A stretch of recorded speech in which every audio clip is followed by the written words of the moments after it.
स्वागत है आपका। मैं हूं लखविंदर। आज की वीडियो में हम बात करेंगे वीएफएस ग्लोबल वीज़ा सर्विस। जब हम एम्बेसी के लिए जाते हैं वीज़ा लेने के लिए, तो 2000 ऐसा नहीं है, उससे पहले क्या था, एम्बेसी में बहुत लंबी लाइंस लग जाती थी, तो हमें वीज़ा के लिए बहुत दिक्कत होती थी।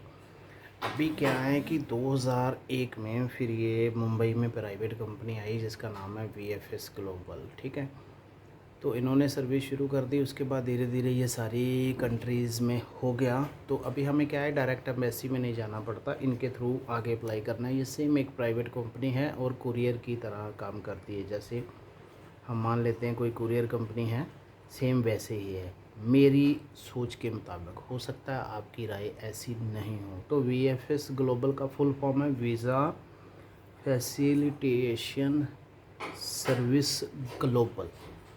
ठीक है, अभी अम्बेसी में हमें नहीं जाना पड़ता। अम्बेसी का जो डॉक्यूमेंटेशन है उससे पहले ये सब यहाँ पे होता है।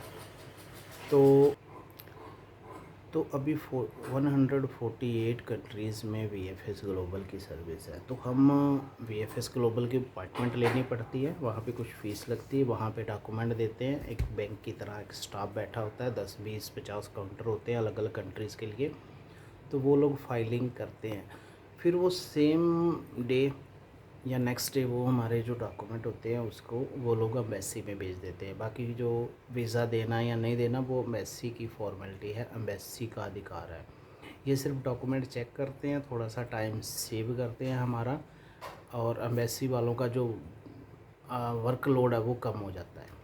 ठीक है, तो हम बात करेंगे, जो मैं आपको डॉक्यूमेंट बताऊंगा वो आप समझ लो शेंगन, माल्टा, हंगरी, जर्मनी, ये कंट्री के लिए सेम डॉक्यूमेंट। अब किसी और कंट्री के लिए कुछ डॉक्यूमेंट कम ज़्यादा हो सकता है। तो सबसे पहले हम एक कवर लेटर लगाते हैं डॉक्यूमेंट के लिए। मान लो आपका वीज़ा लग गया, तो कुछ लोग सोचते हैं कि मैं कोई फ्री वाला वीज़ा अप्लाई कर लूँ या कुछ भी। तो कुछ लोगों को बड़ी टेंशन होती है कि हमें डॉक्यूमेंट होते हैं, तो हमने एक कवर लेटर बनाना होता है जॉब के लिए। कवर लेटर सबसे पहले हमें एक कवर लेटर बनाना पड़ता है, जो वहाँ के इन्वेस्टर होते हैं उनको स्पॉन्सर होता है कवर लेटर कि मैं ये काम है, ऐसे ऐसे वीज़ा अप्लाई कर रहा हूँ।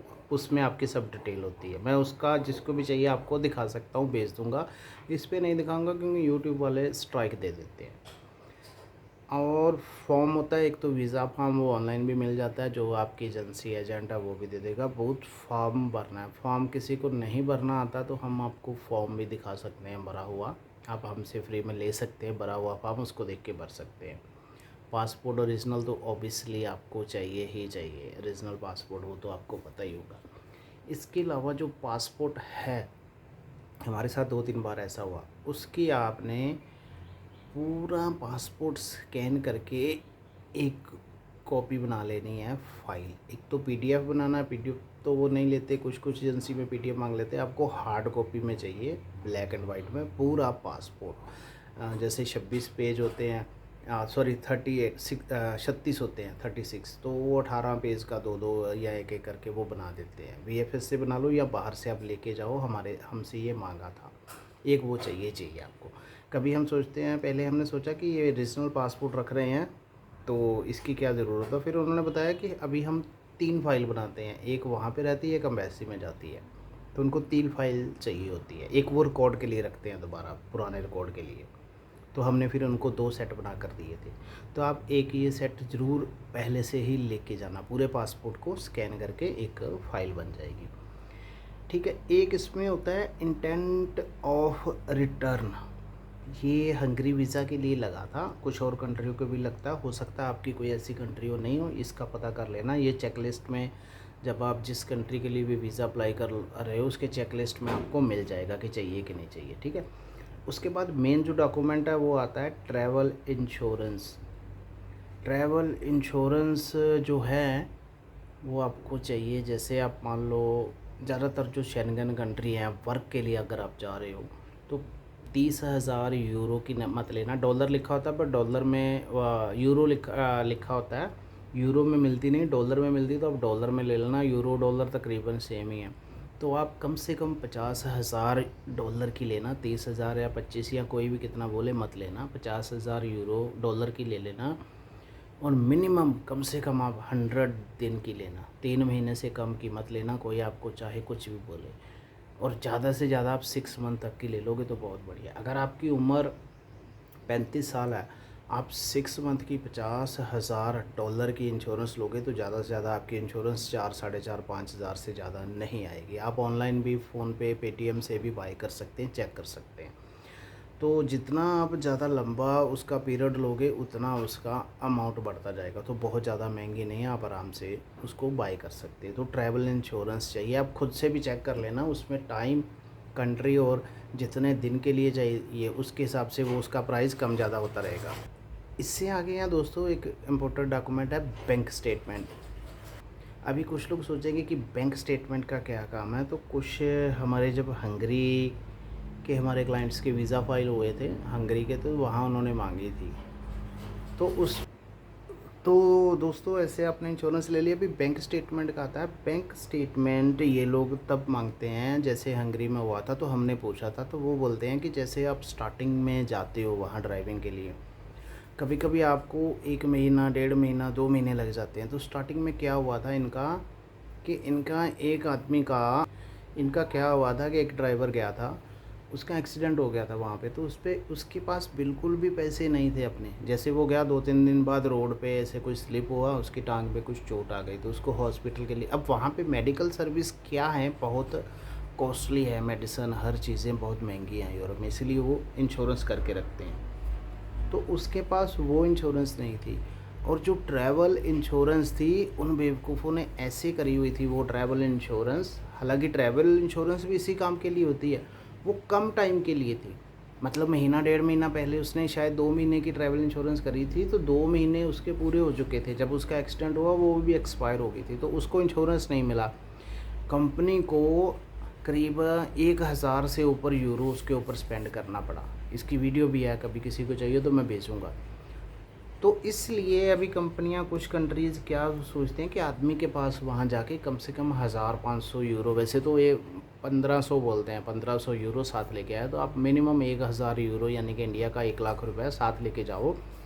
आपको 15-20 दिन बाद सैलरी मिल जाएगी, 15 दिन की या महीने बाद स्टार्टिंग में ट्रेनिंग वाली सैलरी मिल जाएगी, कुछ ना कुछ 400-500 यूरो। मगर इन केस इमरजेंसी या कुछ तो आप उसमें अपने आप को कवर कर सको। आपके ऊपर कोई इमरजेंसी कुछ चीज़ आ जाती है, जैसे ये हुआ था या कुछ और, तो आप उसके लिए आपके पैसे हैं, कंपनी को अपनी तरफ पैसे नहीं लगाने पड़े।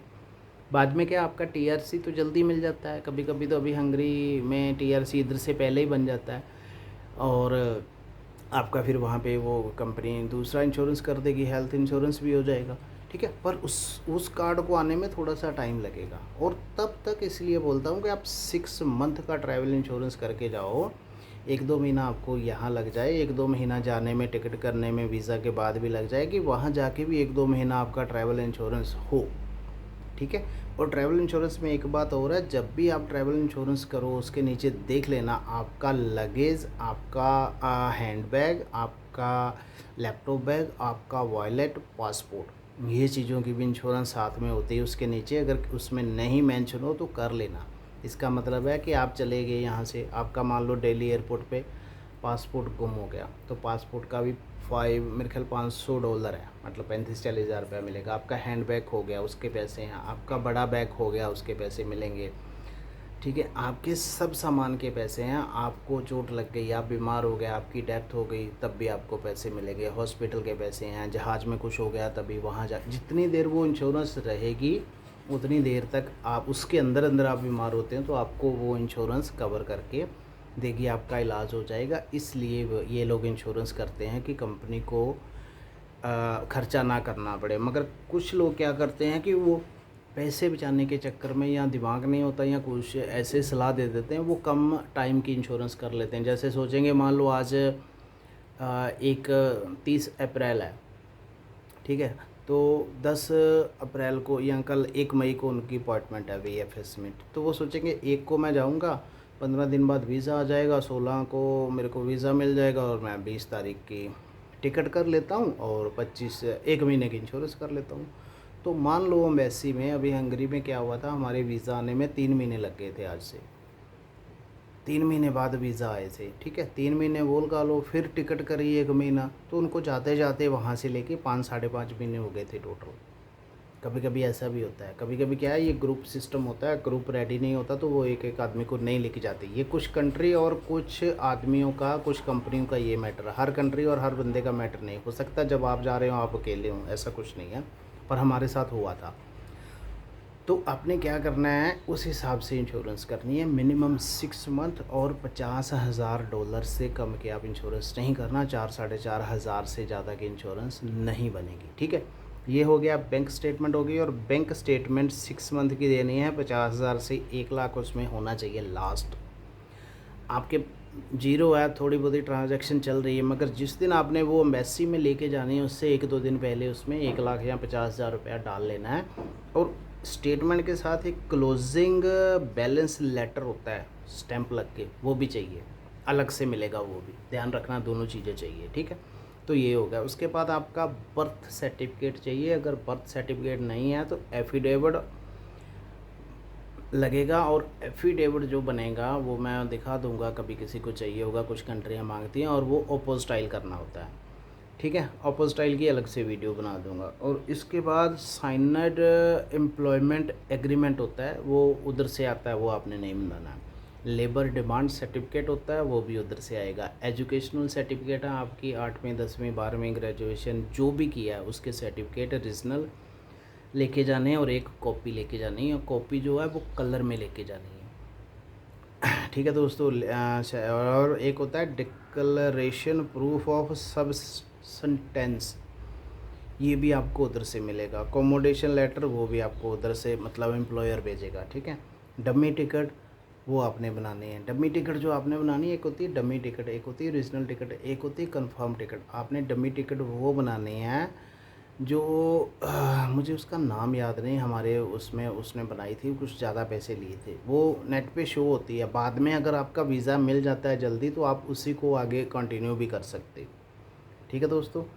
तो ये सब डॉक्यूमेंट थे। इसके अलावा पासपोर्ट साइज़ आपने बढ़िया सी फ्रेश फ़ोटो लेके जानी है, वाइट बैकग्राउंड वाली, कम से कम 4 फ़ोटो। और आपने 4 फ़ोटो लेके जानी है, पासपोर्ट साइज़ वाइट बैकग्राउंड, मगर फेस जो है वो 80% होना चाहिए। 80% फेस वाली, वो भी स्टूडियो वाला बना देगा। डिजिटल फ़ोटो लेके जानी है, 4 फ़ोटो वो चाहिए कम से कम। जितने भी मैंने डॉक्यूमेंट बताए हैं जो आपके पास होंगे। हाँ, इसके अलावा एक आईडी भी आपकी चाहिए, जैसे वोटर कार्ड है या आधार कार्ड है, कुछ भी, वो भी कभी कभी मांग लेते हैं। तो ये सब डॉक्यूमेंट, एक कलर फाइल चाहिए, एक पूरा सेट कलर कॉपी में, एक ब्लैक एंड वाइट में। वीएफएस में ज़्यादातर ब्लैक एंड वाइट लेते हैं, मगर कुछ चीज़ें या कुछ डॉक्यूमेंट ऐसे होते हैं कि ब्लैक एंड वाइट में वो पूरे क्लियर नहीं दिखते, तो फिर कभी कभी वो बोल देते हैं कि यार इसकी कलर कॉपी करवा के लेके आओ, ठीक है। ये करवा के आप लेके चले जाना। बाकी तो इसमें डॉक्यूमेंट जो हैं थोड़े बहुत कम ज़्यादा हो सकते हैं किसी की, फॉर्म का तो आपको पता ही है। तो वीएफएस के बारे में जितना मुझे पता था, जितना भी मैं सीख ही रहा हूँ, मुझे भी पूरा नहीं पता है। हर इंसान सारी लाइफ सीखता रहता है। मैं ये नहीं कहूँगा कि मुझे दूसरों से बहुत ज़्यादा पता है।